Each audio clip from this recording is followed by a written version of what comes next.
اللہ الرحمن الرحیم۔ باب مناقب الصحابۃ۔ مناقب یہ جمع ہے منقبت کی جمع۔ منقبت پڑھتے ہیں۔ منقبت ایسی خصوصیت، ایسی خصلت جس کی وجہ سے بلندی حاصل ہو، ٹھیک ہے، ہر وہ خصلت، ہر وہ خصوصیت جس کی وجہ سے بلندی حاصل ہو اس کو منقبت کہتے ہیں۔ صحابہ یہ صحابی کی جمع ہے یا صاحب کی جمع ہے؟ صاحب اسم فاعل یا صحابی کی جمع ہے؟ صحابی اس کو کہتے ہیں جو ایمان کی حالت میں حضور صلی اللہ تعالی علیہ وسلم سے ملاقات ہوئی ہو اور ایمان کی حالت میں وفات ہوئی ہو، بس میں ہو گئی، یہ صحابی ہے۔ بعض حضرات نے یہ تعریف کی ہے کہ صحابی وہ ہے جس نے ایمان کی حالت میں حضور کو دیکھا ہو اور ایمان کی حالت میں وفات ہوئی ہو، لیکن اس تعریف پر اعتراض ہوتا ہے کہ بعض حضرات ایسے تھے جو نابینا تھے اور حضور کے ساتھ رہتے تھے، حضور کی صحبت میں رہتے تھے، تو اس تعریف کے اعتبار سے یہ صحابی نہیں کہلائیں گے۔ جیسے حضرت عبداللہ ابن ام مکتوم، یہ نابینا تھے، انہوں نے کبھی بھی حضور کو نہیں دیکھا لیکن حضور کے ساتھ رہے، تو یہاں پہ تعریف ایسی کریں گے کہ اس میں کوئی اعتراض ہی نہ ہو۔ صحابی وہ ہے جس نے حضور سے ملاقات کی ہو ایمان کی حالت میں اور ایمان کی حالت میں وفات ہوئی ہو، ٹھیک ہے جی۔ اچھا، ان کا مقام اور مرتبہ بہت بلند ہے۔ انبیاء کرام علیہ الصلوۃ والسلام کے بعد روئے زمین میں سب سے بلند مرتبہ والے مخلوق ہیں، ٹھیک ہے، حتیٰ کہ غوث الاغواث قطب الاقطاب بھی ان کے ادنا درجے کو نہیں پہنچ سکتے صحابی کے۔ صحابہ کرام خود آپس میں ایک دوسرے سے بلند درجے والے ہیں آپس میں ایک دوسرے سے، لیکن بقیہ ادنا سے ادنا صحابی کیوں نہ ہو، بڑے سے بڑے ولی ان کے درجے تک نہیں پہنچ سکتا، بس میں آگے کہ وہ خود آپس میں ایک دوسرے سے متفاوت ہیں درجے کے اعتبار سے۔ تو سب سے بڑے درجے والے کون ہیں؟ حضرت ابو بکر، پھر حضرت عمر، پھر حضرت عثمان غنی، پھر حضرت علی، یعنی خلفائے راشدین بالترتیب، پھر اس کے بعد عشرہ مبشرہ، پھر اصحاب بدر، اصحاب کہف، اصحاب بدر، اصحاب بیعت رضوان، سابقین اولین، مہاجرین، اس طرح سے یہ ترتیب ہوتی رہتی ہے۔ چلیے، صحابی کی تعریف ہو گئی۔ اچھا، جس نے صحابی کو ایمان کی حالت میں دیکھا اور ایمان کی حالت میں وفات ہوئی اس کو تابعی کہتے ہیں، اور جس نے ایمان کی حالت میں تابعی کو دیکھا اور ایمان کی حالت میں وفات ہوئی اس کو تابعی تابعین کہتے ہیں۔ اس فصل کے اندر تینوں کی خصوصیت بیان کی جائے گی۔ اچھا، دونوں میں ایک فرق ہے۔ ایک فرق یہ ہے کہ اگر ایک لمحے کے لیے بھی کسی انسان نے ایمان کی حالت میں حضور کو دیکھ لیا اور پھر وفات ہو گئی تو وہ صحابی کہلائے گا، لیکن تابعی میں یہ نہیں۔ تابعی میں ایک شرط ہے، ایک شرط یہ ہے کہ بہت دنوں تک صحبت اختیار کی ہو، یعنی کوئی شخص صحابی کو دیکھ لے اور پھر وفات ہو جائے تو اس کو تابعی نہیں کہیں گے، بلکہ صحابی کی صحبت اختیار کی ہو، بہت دنوں تک ان کے ساتھ رہا ہو، ٹھیک ہے، یہ شرط ہے۔ اسی طرح تبعی تابعین میں بھی یہ شرط ہے کہ ان کے ساتھ کچھ دنوں تک صحبت میں رہی ہوں، بس میں آ گئی۔ اچھا، لیکن صحابی ہونے کے لیے صحبت بہت دنوں تک حضور کے ساتھ رہنا یہ ضروری نہیں ہے، بلکہ ایک لمحہ کے لیے بھی ملاقات ہوگا ایمان کی حالت میں کافی ہے۔ اچھا دیکھیے، صحابہ کرام رضوان اللہ تعالی علیہم اجمعین کو گالی دینا حرام ہے، سخت حرام ہے، اور تو جمہور کے نزدیک، ائمہ حنفیہ کے نزدیک اس کا حکم یہ ہے کہ اس کی تعزیر کی جائے گی، اس کو سزا دی جائے گی جس نے صحابی کو گالی دیا، صحابی کو برا بھلا کہا۔ اور بعض مالکیہ کے نزدیک حکم یہ ہے کہ صحابہ کرام کو گالی دینے والے شخص کو قتل کر دیا جائے گا، اس قدر سخت حکم ہے۔ اور بعض صحابہ تو ایسے ہیں کہ اگر ان کی خلافت کا انکار کرے تو وہ کافر ہو جائے گا فقہاء کرام کے نزدیک، جیسے حضرات شیخین حضرت ابو بکر اور حضرت عمر رضی اللہ تعالی عنہما، ان کے کوئی دیکھیے، عن ابی سعید الخدری قال النبی صلی اللہ تعالی علیہ وسلم، حضرت ابو سعید خدری سے مروی ہے، نبی کریم صلی اللہ تعالی علیہ وسلم نے ارشاد فرمایا، لا تسبوا اصحابی، میرے اصحاب کو گالی مت دو، اس کا حکم بھی بتا دیا۔ یہاں پہ مخاطب کون ہے؟ مخاطب حضور صحابہ کرام کے بعد والے تمام لوگ مراد ہیں، ٹھیک ہے، یا یہ کہ وہ لوگ مراد ہیں جو صحابہ حضور صلی اللہ علیہ وسلم کے زمانے میں تھے لیکن آپ سے ملاقات نہیں ہوئی، جیسے حضرت اویس قرنی وغیرہ وغیرہ۔ یہ حدیث پاک کیوں لائی گئی؟ اس کی وجہ یہ ہے کہ حضرت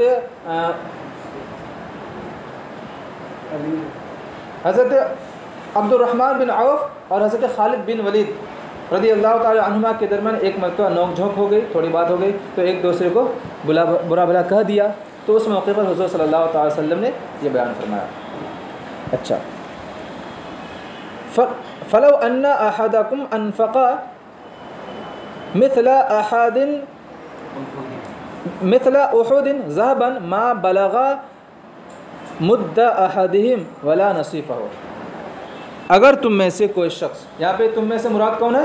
وہی صحابہ کرام کے علاوہ تمام لوگ، صحابہ کرام کے علاوہ تمام لوگ۔ اگر تم میں سے کوئی شخص احد پہاڑ کے برابر سونا صدقہ کرو، اللہ کی راہ میں خرچ کرو، ما بلغا مد احدہم، تو ان میں سے کسی ایک کے ایک مد جو کے بارے میں، جو کے برابر نہیں پہنچو گے۔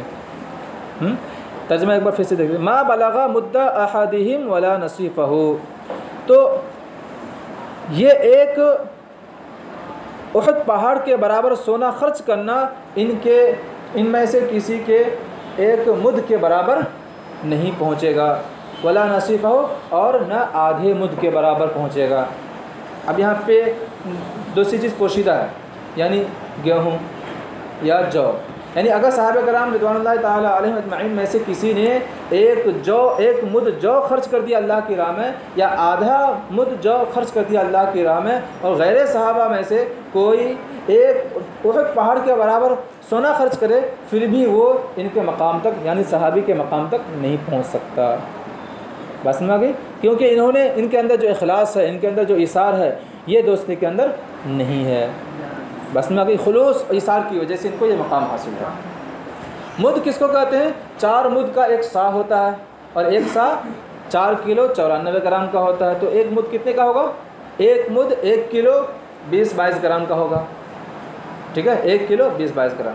اور آدھا مد سمجھ لیجیے آدھا کلو گیہوں، تو بتاؤ آدھا کلو گیہوں صحابہ کرام کا خرچ کرنا ایک پہاڑ سونا خرچ کرنے سے زیادہ ہے، تو ان کا مقام اور مرتبہ کیا ہوگا؟ بات سمجھ میں آ گئی؟ چلیے، متفق علیہ۔ ترجمہ ایک بار پھر سے دیکھ لیجیے، اگر تم میں سے کوئی شخص احد پہاڑ کے برابر سونا خرچ کر لے، تب بھی ان کے یعنی صحابہ کرام کے کسی کے ایک مد یا آدھے مد گیہوں یا جو صدقہ کرنے کے برابر نہیں پہنچے گا۔ وعن ابی بردۃ عن ابیہ قال رفع یعنی النبی صلی اللہ تعالی علیہ وسلم رأسہ الی السماء، حضرت ابو بردہ سے مروی ہے، وہ اپنے والد حضرت ابو موسیٰ اشعری سے روایت کرتے ہیں، وہ فرماتے ہیں رفع یعنی نبی، حضور صلی اللہ تعالی علیہ وسلم نے بلند کیا، کیا بلند کیا؟ رأسہ، اپنا سر بلند کیا۔ ہم نے اس سے پہلے پڑھا تھا مدرج حدیث کے بارے میں۔ مدرج کس حدیث کو کہتے ہیں؟ صحابی اپنی طرف سے حدیث میں کوئی وضاحت کر دے، تو یہاں پہ یعنی نبی یہ کن کی وضاحت ہے؟ یا راوی کی وضاحت ہے، تو یہ حدیث پاک کیا کہلائے گی؟ مدرج کہلائے گی۔ یعنی نبی کریم صلی اللہ تعالی وسلم نے اپنا سر آسمان کی طرف بلند فرمایا، آسمان کو دیکھا۔ وَكَانَ كَثِيرًا مِمَّا يَرْفَعُ رَأْسَهُ إِلَى السَّمَاءِ، اور حضور صلی اللہ تعالی علیہ وسلم اکثر و بیشتر اپنا سر آسمان کی طرف بلند فرمایا کرتے تھے، آسمان کو دیکھا کرتے تھے۔ وجہ کیا ہے؟ وجہ یا تو یہ ہو سکتی ہے کہ وحی کے انتظار میں، کہ اب کب وحی آئے، کب وحی آئے، حضرت جبریل علیہ الصلوۃ والسلام کا انتظار کرتے تھے حضور صلی اللہ علیہ وسلم، اس لیے آسمان کی طرف دیکھتے تھے، یا کوئی اور وجہ ہو سکتی ہے۔ اچھا، پھر آسمان کی طرف رخ کر کے ارشاد فرمایا، فقال، ارشاد فرمایا النجوم امانۃ للسماء، یہ ستارے آسمان کے لیے امن کا سبب ہیں، آسمان کے لیے امن کا سبب ہیں۔ مطلب اگر یہ ستارے آسمان میں محفوظ نہ رہے، آسمان سے ٹوٹ کر گر جائے تو آسمان بھی محفوظ نہیں رہے گا، آسمان ٹوٹ پھوڑ کر گر جائے گا۔ فائدہ کہاں گیا؟ فَإِذَا ذَهَبَتِ النُّجُومُ أَتَى السَّمَاءَ مَا تُوعَدُ، تو جب ستارے ختم ہو جائیں، چلے جائیں، تو آسمان کے پاس وہ چیز آئے گی جس کا وعدہ کیا جاتا ہے آسمان سے۔ آسمان سے کس چیز کا وعدہ کیا جاتا ہے؟ اِذَا السَّمَاءُ انفطرت، جب آسمان پھٹ جائے، اِذَا السَّمَاءُ انشقت، جب آسمان پھٹ جائے گا. ہاں اور دوسری جگہ ہے یوم نطوی السماء کطی السجل للکتب، جس طرح ہم آسمان کو، جس دن ہم آسمان کو رجسٹر کی طرح لپیٹ دیں گے. تو یہ کب ہوگا؟ اس وقت آسمان کو لپیٹنے سے پہلے، آسمان کو ٹوٹنے سے پہلے یہ ستارے ختم کر دیے جائیں گے. اذن کیا ہے؟ النجوم انقدرت، وَإِذَا النُّجُومُ انقدرت. ٹھیک ہے، چلیے. وَأَنَا أَمَانَةٌ لِأَصْحَابِي، اور میں اپنے اصحاب کے لیے امن کا سبب ہوں، امن و امان کا سبب ہوں. یعنی جب تک میں اس دنیا میں رہوں گا میرے صحابہ، میرے اصحاب پر کچھ اختلاف یا کچھ اختلاف نہیں ہوگا، یہ امن و امان میں رہیں گے. ہاں میں چلے جاؤں گا تو ان کے درمیان اختلاف، آپسی اختلاف ہو سکتا ہے. فَإِذَا ذَهَبْتُ أَنَا أَتَىٰ أَصْحَابِي مَا يُوعَدُونَ، تو جب میں اس دنیا سے چلا جاؤں گا تو میرے صحابہ کو ایسی چیز آئے گی، یا میرے صحابہ کے پاس ایسی چیز آئے گی جس کا ان سے وعدہ کیا جاتا ہے. ان سے کس چیز کا وعدہ کیا جاتا تھا؟ کہ تمہارے درمیان فتنے آئیں گے، تم فتنے میں مبتلا کیے جاؤ گے، ہاں اختلاف ہوگا. یہ فتنے کیا ہے؟ وہی اختلاف، جنگ وغیرہ. حضور نے ارشاد فرمایا تھا کہ میں وہ چیز دیکھ رہا ہوں جو تم نہیں دیکھ رہے ہو، اور تمہارے گھر میں بارش کی طرح گر رہا ہے. اس سے مراد کیا تھا؟ وہ فتنہ. اچھا فَإِذَا ذَهَبْتُ أَنَا، اچھا اور دیکھ لیجئے حضور صلی اللہ علیہ وسلم کے تشریف لے جانے کے بعد کیا ہوا؟ صحابہ کرام کے درمیان اختلاف ہوا، صحابہ کرام فتنے میں مبتلا ہو گئے. ہاں سب سے پہلے تو منکرین زکوٰۃ کا فتنہ پیش آیا، پھر حضرت عثمان غنی رضی اللہ تعالیٰ عنہ کی شہادت کا واقعہ پیش آیا، پھر حضرت علی، حضرت امیر معاویہ. یہ سارے اختلافات حضور صلی اللہ علیہ وسلم کے جانے کی وجہ سے ہوئے. وَأَصْحَابِي أَمَانَةٌ لِأُمَّتِي، اور میرے اصحاب میری امت کے لیے امن و امان کا سبب ہیں. یعنی جب تک میرے صحابہ اس دنیا میں باقی رہیں گے میری امت کو کوئی نیا فرقہ نہیں نقصان پہنچائے گا، میری امت کو کسی طرح کا اختلاف، کسی طرح کی بدعت نقصان نہیں پہنچائے گی. فَإِذَا ذَهَبَ أَصْحَابِي أَتَىٰ أُمَّتِي مَا يُوعَدُونَ، تو جب میرے اصحاب اس دنیا سے چلے جائیں گے تو میری امت کو ایسی چیز آئے گی جن کا ان سے وعدہ کیا جاتا ہے. یعنی نئے نئے فرقے پیدا ہوں گے، نئی نئی بدعتیں پیدا ہوں گی، بدعتیں سیاح پیدا ہوں گی. بات سمجھ میں آ گئی؟ دیکھ لیجئے صحابہ کرام کے زمانے میں تو فتنے پیدا ہوئے تھے، نئے نئے فرقے پیدا ہوئے تھے، لیکن اس کا ظہور نہیں ہوا تھا. جیسے صحابہ کرام اس دنیا سے گئے تو ان فتنوں نے اور ان فرقوں نے اپنا اثر اٹھایا اور بہت تیزی کے ساتھ بدعتیں اور نئے نئے فرقے پیدا ہو گئے. رواہ مسلم. وعن ابی سعید الخدری قال قال رسول اللہ صلی اللہ تعالیٰ علیہ وسلم، نبی کریم صلی اللہ تعالیٰ علیہ وسلم نے ارشاد فرمایا، یأتی علی الناس زمان فیغزو فئام من الناس. فئام یہ جمع ہے لیکن اس کا کوئی واحد نہیں ہے، اس کا معنی ہوتا ہے جماعت، بہت ساری جماعت ہیں. ٹھیک ہے، لوگوں پر ایک ایسا زمانہ آئے گا کہ لوگوں کی بہت ساری جماعتیں جنگ کریں گی، غزوہ کریں گے. ٹھیک ہے، بہت سارے لوگ جنگ کرنے کے لیے جائیں گے.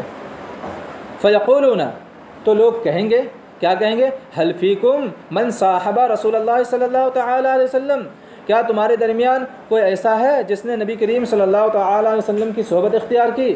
یعنی جب لوگ جنگ کرنے کے لیے جائیں گے تو کیا ہوگا؟ یہ مسلمان یعنی آپس، اسلامی لشکر آپس میں ایک دوسرے سے پوچھیں گے کیا ہمارے درمیان، کیا تمہارے درمیان کوئی صحابی موجود ہے؟ تو اگر کوئی صحابی ہوگا تو کیا کریں گے؟ وہ لوگ اللہ کی بارگاہ میں اس صحابی کے صدقے میں دعا کریں گے کہ یا اللہ اس صحابی کے صدقے میں ہمیں فتح عطا فرما دے، جنگ میں جیت عطا فرما دے. تو اللہ تبارک و تعالیٰ اس صحابی کے صدقے میں جنگ میں فتح عطا فرمائے گا. اسی کا ذکر ہے. صحابہ من پڑھیں گے، من موصولہ پڑھیں گے تو صحابہ فعل ماضی پڑھیں گے، اور من حرف جار پڑھیں گے تو صاحب رسول اللہ پڑھیں گے. صاحب اس میں فاعل کے معنی میں ہو جائے. ٹھیک ہے، دونوں عبارت درست ہے. تو لوگ آپس میں پوچھیں گے کیا تمہارے درمیان کوئی صحابی رسول ہے؟ فیقولون، تو کہیں گے ہاں. فیفتح لہم، تو ان کے لیے فتح کر دی جائے گی، انہیں فتح دے دی جائے گی. اس کا یہ مطلب نہیں ہے کہ خود صحابی بہادری دکھائیں گے اور اکیلے جا کر کے فتح حاصل کریں گے، یہ مطلب نہیں، بلکہ صحابی کے وسیلے سے دعا مانگیں گے اور ان کی دعا سے سارے لوگ مقابلہ کریں گے تو جیت مل جائے گی. سمجھ میں آ گئی بات؟ اچھا، پھر کیا ہوگا؟ ثم یاتی علی الناس زمان، پھر لوگوں پر ایک ایسا زمانہ آئے گا. صحابہ کے بعد کس کا زمانہ آئے گا؟ تابعین کا۔ فیغزو فئام من الناس، تو لوگوں کی بہت ساری جماعتیں جنگ کریں گی۔ فیقال، تو کہا جائے گا حل فیکم من صاحب اصحاب رسول اللہ صلی اللہ تعالی علیہ وسلم، کیا تمہارے درمیان ایسا شخص موجود ہے جنہوں نے نبی کریم صلی اللہ تعالی علیہ وسلم کے صحابہ کی صحبت اختیار کی، یعنی کوئی تابعی موجود ہے، ٹھیک ہے۔ فیقولون، تو کہیں گے ہاں ہے۔ فیفتح لہم، تو اب یہاں پر ان تابعین کے زمانے میں تابعی کے صدقے میں، تابعی کے وسیلے سے ان کو فتح مل جائے گی۔ بس میں آ گئی۔ اب آگے دیکھیں، ثم یاتی علی الناس زمان، پھر لوگوں پر ایک ایسا زمانہ آئے گا فیغزو فئام من الناس، کہ لوگوں کی بہت ساری جماعتیں جنگ کریں گی، غزوہ کریں گی۔ فیقال، کہا جائے گا حل فیکم من صاحب اصحاب رسول اللہ، کیا تمہارے درمیان ایسا شخص ہے جس نے اس کی صحبت اختیار کی جس نے نبی کریم صلی اللہ علیہ وسلم کے صحابہ کی صحبت اختیار کی، یعنی کیا تمہارے درمیان ایسا شخص موجود ہے جس نے تابعی کی صحبت اختیار کی، یعنی کوئی تمہارے درمیان تابعی موجود ہے۔ فیقولون نعم، تو کہیں گے ہاں۔ فیفتح لہم، تو ان کے لیے فتح کر دی جائے گی، جیت دے دی جائے گی، انہیں فتح دے دی جائے گی اللہ کی جانب سے۔ بات سمجھ میں آ گئی؟ متفق علیہ۔ یہاں پہ صحابہ، تابعین، تابع تابعین کا ذکر ہوا، تو یہ بھی دیکھ لیجئے کہ صحابہ کا زمانہ کب تک رہا۔ صحابہ کا زمانہ آخری زمانہ 100 ہجری تک رہا۔ کتنے تک؟ 100 ہجری تک۔ 100 ہجری تک صحابہ باقی تھے۔ 100 ہجری کے بعد پھر صحابہ اس دنیا میں کوئی صحابی، ہاں آخری صحابی شاید حضرت سلمان بن فارسی، مجھے کنفرم یاد نہیں ہے، ان کی عمر بہت زیادہ ہے، ہاں غالباً 300 یا کتنے بتائے جاتے ہیں۔ بہرحال آدھی عمر انہوں نے اسلام کی حالت میں گزاری، آدھی عمر کفر یہ غیر اسلام میں گزاری۔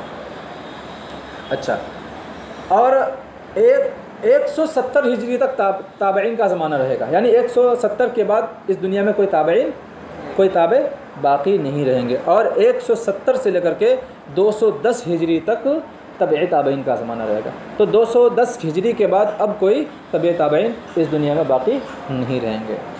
چلیے دیکھیں، وفی روایت لمسلم، اور امام مسلم کے ایک روایت میں ہے اسی معنی کی حدیث پاک، الفاظ تھوڑے سے مختلف ہیں۔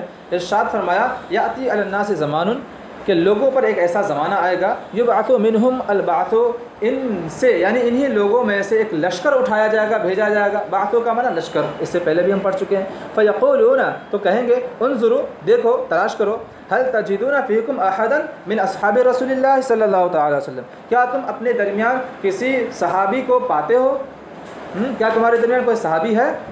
فیوجد الرجل، تو ایک آدمی پایا جائے گا، یعنی ایک آدمی کی ملاقات ہو جائے گی جو ہوں گے صحابی ہوں گے۔ فیفتح لہم بہ، ایک روایت میں بہ کا لفظ ہے، آپ کی کتاب میں بہ کا لفظ نہیں ہوگا، تو انہیں اس صحابی کی برکت سے فتح دے دی جائے گی۔ ثم یبعث البعث الثانی، پھر دوسرا لشکر بھیجا جائے گا۔ فیقولون، تو کہیں گے هل فیہم من رعا اصحاب رسول اللہ صلی اللہ تعالی علیہ وسلم، کیا اس لشکر میں، کیا ان لوگوں میں وہ شخص موجود ہیں جنہوں نے نبی کریم صلی اللہ علیہ وسلم کے صحابہ کو دیکھا، یعنی تابعی موجود ہیں؟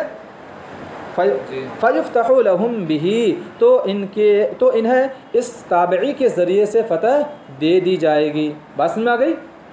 یہاں پہ بہت سارے جملے کے ہیں محذوف ہیں۔ ثم یبعث البعث الثالث، پھر تیسرا لشکر بھیجا جائے گا۔ فیقال، تو کہا جائے گا انظروا، تلاش کرو، دیکھو، هل ترون فیہم من رعا اصحاب النبی صلی اللہ علیہ وسلم،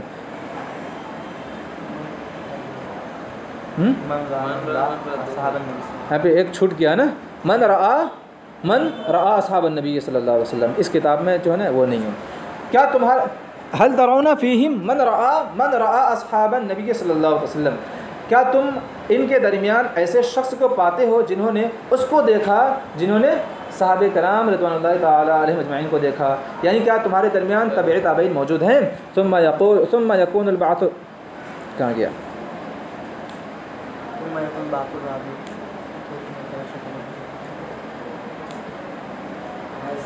ثم یکون البعث الرابع، پھر چوتھا لشکر بھیجا جائے گا۔ تو یہاں پہ بھی کیا جملہ بہت محذوف ہے۔ فیقال، کہا جائے گا انظروا، دیکھو، هل ترون فیہم احدا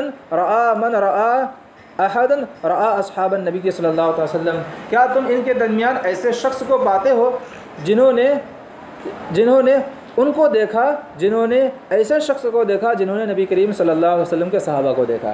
یعنی کیا تمہارے درمیان ایسا شخص موجود ہے جنہوں نے تبع تابعین کو دیکھا؟ ٹھیک ہے.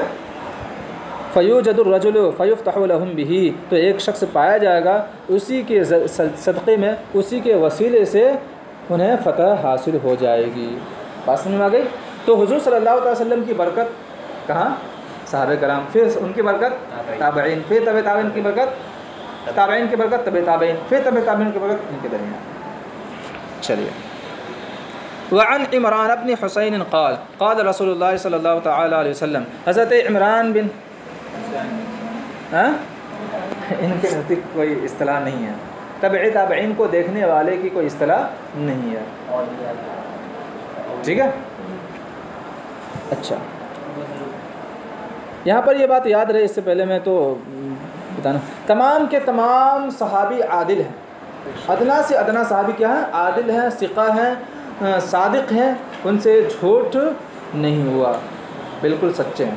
اور تابعین یا تبع تابعین میں ایسا معاملہ نہیں ہے.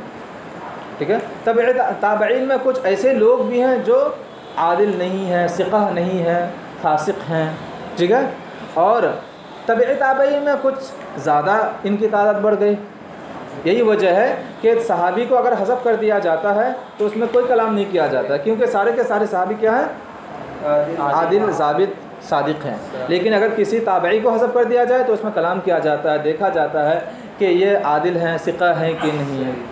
تابعین کے درجے تک پوری تلاش و جستجو کی جاتی ہے کہ ان کا مقام و مرتبہ کیا ہے، ثقہ ہے یا نہیں، عادل ہیں، فاسق تو نہیں ہے. چلیے. وعن عمران بن حسین قال قال رسول اللہ صلی اللہ تعالی علیہ وسلم، نبی کریم صلی اللہ تعالی علیہ وسلم نے ارشاد فرمایا، خیر امتی قرنی. قرن کا معنی ہوتا ہے 100 سال کا زمانہ. بعض حضرات نے کہا کہ 40 سال کا زمانہ، اور اس کا ایک دوسرا معنی ہوتا ہے زمانے والے، ہم عصر. بات سمجھ آ گئی؟ جیسے کہ ہم اور آپ ہم عصر ایک زمانے والے ہیں. تو حضور صلی اللہ علیہ وسلم نے ارشاد فرمایا کہ میری امت میں سب سے بہترین لوگ میرے زمانے والے ہیں، یعنی صحابہ کرام رضوان اللہ تعالی علیہم اجمعین.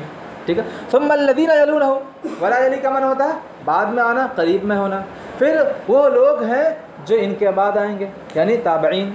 ثم الذین یلونہم، پھر وہ لوگ ہیں جو ان کے بعد آئیں گے، تبع تابعین. ثم ان بعدہم قوما یشہدون ولا یستشہدون، پھر ان کے بعد یعنی تبع تابعین کے بعد کچھ لوگ ایسے ہوں گے یا ایسے لوگ آئیں گے جو گواہی دیں گے، حالانکہ ان سے گواہی کا مطالبہ نہ ہوگا، بغیر بن گواہ بنائے گواہی دینے لگیں گے. اس کی 2 صورت ہو سکتی ہے. ایک صورت تو یہ کہ گواہی کے لیے اس کو بلایا نہ گیا ہو، سامنے والے سے اس کی دشمنی ہو اور دشمنی میں اس کے خلاف گواہی دے دی کہ ہاں میں نے اس کو جو زنا کرتے ہوئے دیکھا، اس کو چوری کرتے ہوئے دیکھا. ایک صورت یہ ہو سکتی ہے. اور دوسری صورت یہ ہو سکتی ہے کہ کوئی انسان ہے، 2 آدمی مقدمہ لڑ رہے ہیں، مقدمہ لڑنے کے بعد قاضی صاحب کہہ رہے ہیں کہ تم گواہی لے کر کے آؤ. ان کے پاس کوئی گواہی ہے نہیں. اب یہ باہر تلاش کر رہا ہے کوئی دیکھنے والا ہو، تو سامنے ایک آدمی کھڑا تھا، اس نے کہہ دیا کہ ٹھیک ہے مجھے گواہ بنا دو، ہاں لیکن میں 1000 روپے لوں گا. حالانکہ اس نے گواہی وہ دیکھا نہیں ہے اس معاملے کو، وہ گواہ نہیں بنایا گیا، لیکن پھر بھی پیسے کے لالچ میں اس نے آ کے گواہی دے دی. اور آج یہی ہو رہا ہے. دنیاوی کورٹ میں جا کر کے دیکھیں گے باہر بہت سارے لوگ رہیں گے کہ ہاں گواہ چاہیے کیا، لیکن پیسہ دینا پڑے گا. ٹھیک ہے. یہ بھی صورت ہو سکتی ہے. پھر تبع تابعین کے بعد ایسے لوگ ہیں گے جو گواہی دیں گے لیکن انہیں گواہ نہیں بنایا گیا ہوگا. وَيَخُونُونَ وَلَا يُؤْتَمَنُونَ، وہ خیانت کریں گے، امانت ادا نہیں کریں گے. ٹھیک ہے. لہٰذا خیانت، کذب، جھوٹ یہ صحابہ کرام کے بعد ہی ظاہر ہو گیا تھا، لیکن اس کا ظہور بہت زیادہ نہیں ہوا تھا. تابعین کے زمانے میں تھا لیکن بہت کم، شاذ و نادر. تبع تابعین کے زمانے میں کچھ زیادہ ہوا، لیکن تبع تابعین کے بعد اس کی کثرت ہو گئی، بہت زیادہ ہو گیا. وَيَنْظُرُونَ وَلَا يَفُونَ، وہ لوگ نظر مانیں گے لیکن ادا نہیں کریں گے، نظر پوری نہیں کریں گے. بات میں آ گئی. وہ تو کہیں گے کہ میرا یہ کام ہو جائے گا تو 1 سال کی نماز پڑھوں گا یا 1 سال روزہ رکھوں گا. بہت زیادہ نظر مانیں گے، لیکن کثرت کے ساتھ نظر مانیں گے لیکن پوری نہیں کریں گے. بس میں آ گئی. نظر کی 2 قسمیں ہوتی ہیں، ایک نظر شرعی اور ایک نظر عرفی.